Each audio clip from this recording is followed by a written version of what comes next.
سلام علیکم دوستان برادرای گرامی، بهزود هستم از شهر فیلادلفیا آمریکا. دکان ایرپوستال خیلی که میبینید تمام نمود لباس هست، از کرتا سر کرده، شورت، تیک، جینز، فوتبولکا دخترانه از 4 ساله سر میشود تا 60 ساله 70 ساله لباس ها. یک طرف قطاری مردانه است، یک طرف قطاری زنانه. از فوتبولکا هاشو میبینیم که چند سوم است. ببینید buy one get two free. یک تا فوتبولکا میخرید دوتاش بی پول از گفتگی است. از میبینیم که نرخ چند سوم. همگی $26.95. یک دونهشو $26 خریدید، دو تای دیگهش بی پول. همین خیلی شما موتیواسیون میکنن که فوتبولکا بخرید.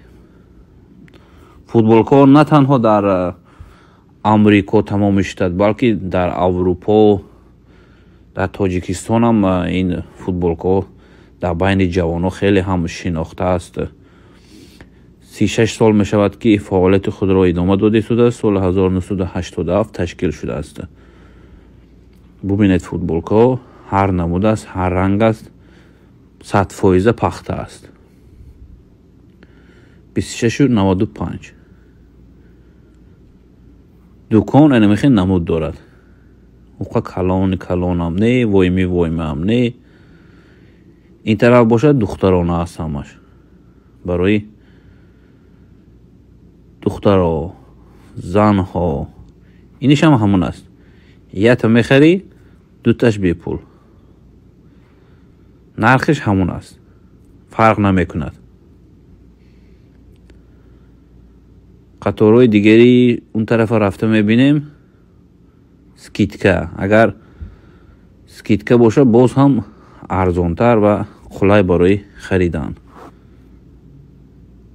اینه همین قطاری که میبینید نشون داده شدم 9.99.